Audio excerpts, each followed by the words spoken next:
नमस्कार, मैं कुसुम कर आप देख रहे राजस्थान धड़का न्यूज। सलूम पर सामूहिक बलात्कार प्रकरण में प्रदेश भाजपा की टीम ने लिया संज्ञान, चिकित्सा अधिकारी को दी लताड़। सलूम पर सामूहिक बलात्कार प्रकरण में नाबालिग लड़की और उसके परिजनों से प्रदेश भाजपा की टीम आज सलूम पर पहुंची और पीड़ित बालिका और उसके परिजनों से मिली। प्रदेश भाजपा की जांच समिति में चुन्नीलाल गरासिया, सुरेंद्र सिंह भाटी, चंद्रकांता मेघवाल के साथ सलूम भाजपा विधायक अमृतलाल मीणा के साथ सलूम के नेता उपस्थित रहे। जांच समिति जिला कलेक्टर सलूम प्रताप सिंह, पुलिस अधीक्षक सलूम अरशद अली के साथ सलूम चिकित्सालय के मुख्य चिकित्सा अधिकारी से मिले और उनसे बालिका के बयान 164 के तहत वीडियो रिकॉर्ड के साथ पुनः करवाने, परिवार में बालिका और उसकी मां को 25-25 लाख की आर्थिक सहायता और सरकारी नौकरी की मांग के साथ सभी अभियुक्तों की गिरफ्तारी की मांग की। इसके साथ ही उन्होंने परिवार की सुरक्षा की मांग की। समिति ने कहा कि अगर बालिका और उसके परिवार को न्याय नहीं मिलता तो पूरा प्रदेश स्तरीय भाजपा सड़कों पर उतरेगी और आंदोलन करेगी। Bureau report Gajendra Lakhara. अब इसको ऐसे करके फाइल को समाप्त कर दोगे तो नहीं करेंगे। ये आप जो बात कह रहे हैं, ये बात अभी हम डिस्कस कर रहे थे। ठीक है, आपके स्टाफ ने इसमें क्या तरीका इसमें 2, 3, 4 लोगों का काफी सीरियस आप कह रहे हैं, बिल्कुल हो सकता है। तो हम उनका, मैंने आज अभी कहा कि इनका भी डीएनए आप सैंपल लें और वो डीएनए सैंपल भी भेजेंगे, बिल्कुल 100%। जिसका भी शंका उनको वो हम, और आज भी मैंने लेडी इंस्पेक्टर उनकी बात अलग से भेजी, वो कुछ इन्वेस्टिगेशन करके लेके आई मेरे पास। आप तो कह रहे थे क्या किया, वो लेडी इंस्पेक्टर कुछ नाम लेके आई, कोई बात आई, तो हम उनका भी डीएनए टेस्ट करा। और किसी को आप निश्चित रहता है, किसी को भी जो है ना बचने का सवाल ही नहीं। जैसे आपकी जो भी फाइल आज आपने देखी थी, ये सब जैसा बता रहे हो, आपने उसमें देखा होगा लड़की अनमेरिड है, मैरिड है, क्या लिखा हुआ इसमें रिपोर्ट में, या हॉस्पिटल का रिपोर्ट हमने चेक किया आज तक आके कि भाई इसमें मैरिड है या अनमेरिड है, क्या लिखा हुआ है? इसमें जो लिखा हुआ है वो देखना आप रजिस्टर, वो डिलीवरी रजिस्टर्ड जो होती है उसमें जो पॉइंट लिखे हुए हैं कुछ उम्र के, उनको देखना आप क्या लिखा वो उस फाइल में है कि यहाँ का रिकॉर्ड है, उस फाइल में वो तो रिकॉर्ड ये हुआ है, गलत लिखा हुआ है, इसको देखिए रिकॉर्ड यहाँ से ले लिया। आप इससे कौन सी ईमानदारी आपकी पुलिस की है कि आपने तफ्तीश करते हैं तो यहाँ का रिकॉर्ड लेते हैं आप, किस उम्र की है, कब भर्ती हुई, कब डिलीवर हुई, कहाँ लिया रिकॉर्ड है तो एसपी साहब उम्र भी एस्टैब्लिश की। अरे अब वो अपन उसमें नहीं जा रहे। इन्वेस्टिगेशन में जो पेपर की जरूरत होती है उस पेपर में यहाँ का पेपर ही नहीं है, तो क्या इन्वेस्टिगेशन ईमानदारी से किया? आप एसपी साहब से बात कीजिए, आप एसपी साहब से बात कीजिए,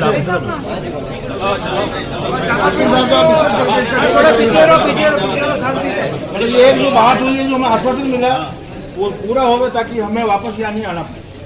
वरना हम पूरी तैयारी में हैं। हमारी जो 3 मांग थी मैंने बता दी, एसपी साहब पूरा निष्पक्ष इसमें जांच हुई और क्या कुछ हुआ है वो आपने भी देखा है यहाँ अपने जिले में, और हम भी सब देख कर यहाँ उस बालिका को हम दोनों माँ बेटी को न्याय दिलवाएंगे और उनका सामाजिक जीवन आगे के लिए गुणवत्तापूर्ण के लिए, उसके लिए हमारा क्या प्रयास है। और फिर आप लोग एक बार और मिलो, जो भी होगा देखा जाएगा। 3 बातें जितने भी अखबार में मुलजिम आए, या 30 आए 40 आए, उसकी का इन्वॉल्व है, कहीं का भी और बाहर का। 164 के बयान विद रिकॉर्ड के साथ होगा। दूसरा, माँ बेटी का 25-25 लाख रुपए अलग, और तीसरा इनके जितने भी डीएनए टेस्ट होना चाहिए। आप भी नए हो, नए जिले के हो, अब पता कर लेना वो आपसे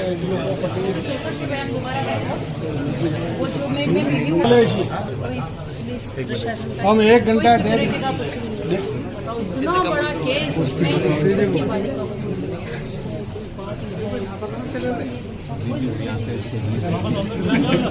आप एसपी साहब और दोनों एक आपस में डायलॉग करें।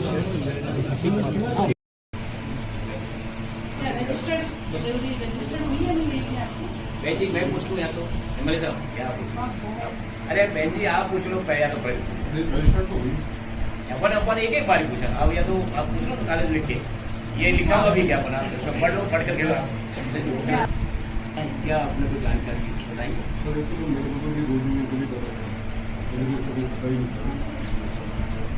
ये जरूर हुआ था कि डिलीवरी थी और उससे हम बिल्कुल इन्फॉर्म कर देते हैं। ये हमको नहीं पता भी जो कौन इन्वॉल्व है क्या है। वो कितने गायनी के डॉक्टर को नरेंद्र स्वामी बुला सकते हैं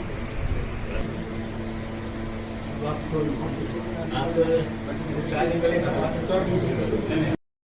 ऐसे अनमेरिड लड़की के लिए अपन ये लिखते हैं कि उसका विवाह के समय 18 साल के स्पष्ट लिखा हुआ है रजिस्टर में। मैंने आपको फोटो दिखाया इसका, ऐसे कैसे लिखे उसको भाई बता रहे हो आप, और आगे फिर क्या करने वाले हैं इसका मुझे क्या। कम से कम हमारे हॉस्पिटल के रिकॉर्ड में तो सही तथ्य होने चाहिए।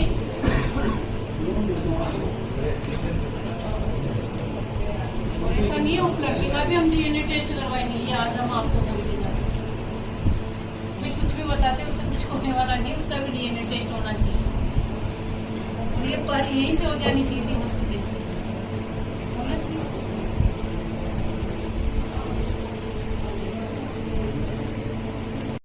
मिलनी चाहिए, सरकारी सहायता जो भी है वो मिलनी चाहिए, लेकिन साथ साथ 25 लाख इस परिवार को मिलना चाहिए, क्योंकि ये बहुत जघन्य अपराध हुआ उसके साथ में, उस गरीबी के साथ खिलवाड़ हुआ है।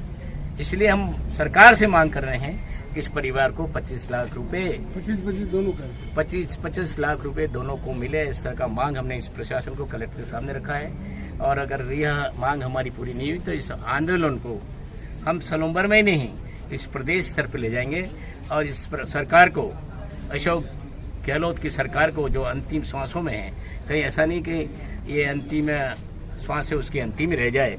इस नाते मैं तो यही मांग करूंगा आपके मीडिया के माध्यम से कि इसकी पूरे तह में जाके जांच होनी चाहिए, परिवार को 25 लाख रुपए राहत देनी चाहिए, बच्चे को सरकारी नौकरी मिलना चाहिए और जो भी इन्वॉल्व है इस कांड में वह सामने आना चाहिए। यही मेरा और हमारे तीनों इस कमेटी का हमारी भाव है। उस भाव को प्रैक्टिकली हमने एसपी और कलेक्टर को बता दिया, निवेदन किया है।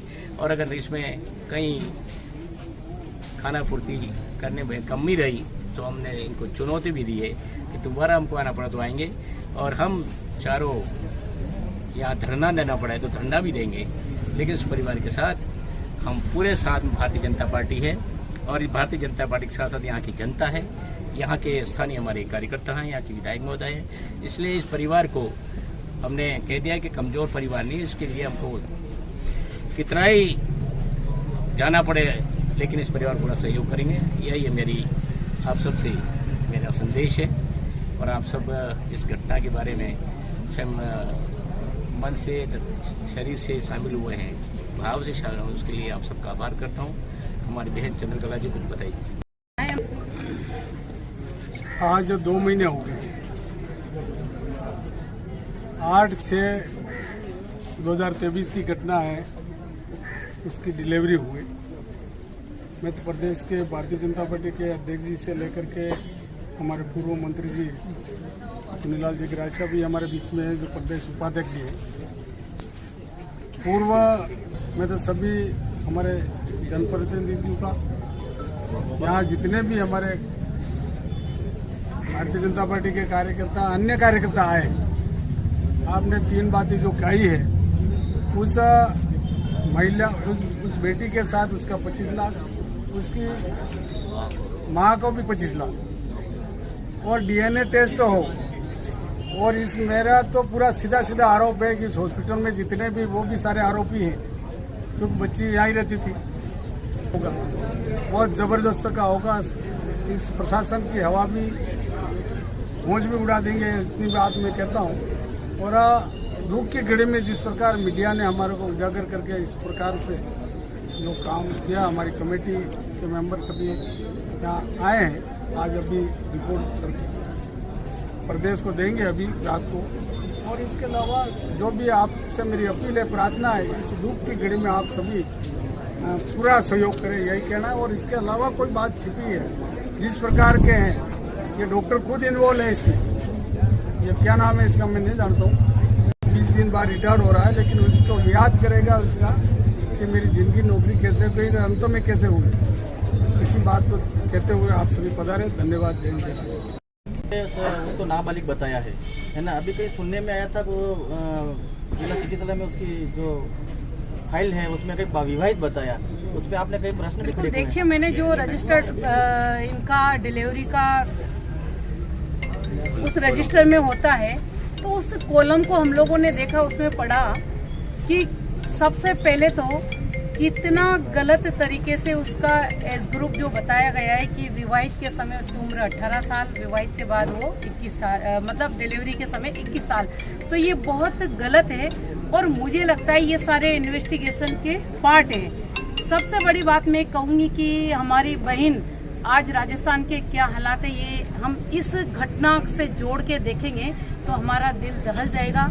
मैं खुद उस बालिका से मिली हूँ और बालिका से जो कुछ मैंने सुना, जो उसकी मन की पीड़ा को मैंने देखा, आज भी वो डरी हुई है, सहमी हुई है और जिस तरह के उसके हालात है, निश्चित तौर पर इसमें प्रशासनिक स्तर पर भी बहुत कुछ कमियां रही है और हॉस्पिटल में भी क्या हुआ क्या नहीं हुआ वो आप सबने अपनी आंखों से अभी आप देख रहे थे, हम सब ने विजिट किया हॉस्पिटल को। तो मैं इतना ही कहूँगी कि जो कुछ तथ्य छुपाए जा रहे हैं उन तथ्यों को शामिल करके न्यायिक जांच इस घटना की हो, तभी सब कुछ दूध का दूध पानी का पानी हो सकता है।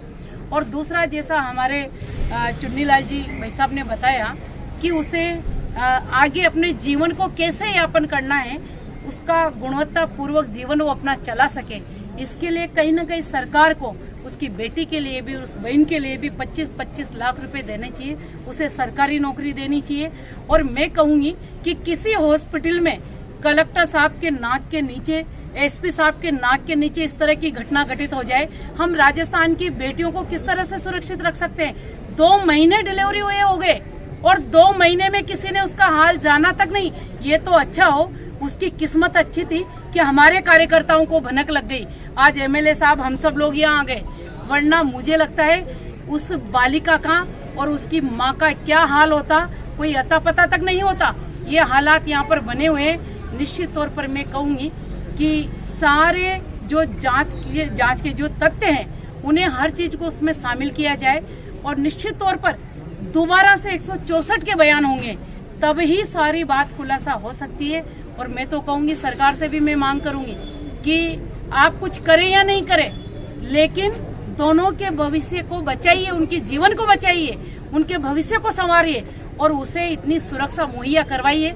अब देखिए, हम मिलने आए, मैं खुद मिलने आई और उसके सामने जो अपराधी अंदर बंद किया है, उसके माता पिता वहाँ है, उसकी माँ उससे बात कर रही है, तो किस तरह की बात, हॉस्पिटल का स्टाफ उसको धमकियां दे रहा है, हम किस तरह की बात कर सकते हैं सुरक्षा की? तो ये हालात ठीक नहीं है। और निश्चित तौर पर आज हम लोग, प्रदेश ने जो कमेटी गठित की है उसके मार्फत हम लोग आए, यहाँ के विधायक महोदय हमारे दोनों ही साथ हैं और हमारे प्रदेश उपाध्यक्ष जी भी यहाँ हमारे साथ है। आने वाले समय में अगर न्याय नहीं मिला तो निश्चित तौर पर सलूम्बर की इस धरती पर ईंट से ईंट बजाने के लिए हम लोग तैयार हैं। उस बालिका को, उस परिवार को न्याय दिलाएंगे, इतना ही मैं कहना चाहूँगी। मैडम, कितने लोग आपके सामने आए हैं? उस लड़की से चर्चा हुई आपसे? देखिए, मैं कहूँगी कि 164 के बयान होंगे तो सारी बातें सामने आ जाएगी। मैं उसने क्या मुझे बताया, मैं अगर आपको बता दूं तो आपकी आंखों में आंसू आ जाए। उसके हालात देखिए, उसके मतलब उसके आंसू तक नहीं रुक रहे, अभी तक उसकी ये हालात है। जब महिला के 2 महीने की डिलीवरी हो जाए तो महिला एक ऐसी चमक धमक उसके चेहरे पे होती है। आज उसके ये हालात है कि वो इतनी डिप्रेशन में है। जो कुछ मैंने उससे बात किया, कुछ बोल नहीं पा रही, किस तरह से वो रो रो के समय पास कर रही। निश्चित तौर पर मुझे लगता है कि उसे न्याय दिलाने के लिए आज हम यहाँ आए और आप सबका भी सहयोग हमें चाहिए। उस बहन के जीवन को बचाने के लिए, दोनों के जीवन को बचाने के लिए आप सबको मैं धन्यवाद देती हूँ कि आपके मार्फत सारी बात उजागर हुई और हमारे कार्यकर्ताओं को पता लगी। आपका भी हमें सहयोग चाहिए ताकि आगे हम उसके लिए संघर्ष कर सकें। नहीं मेरे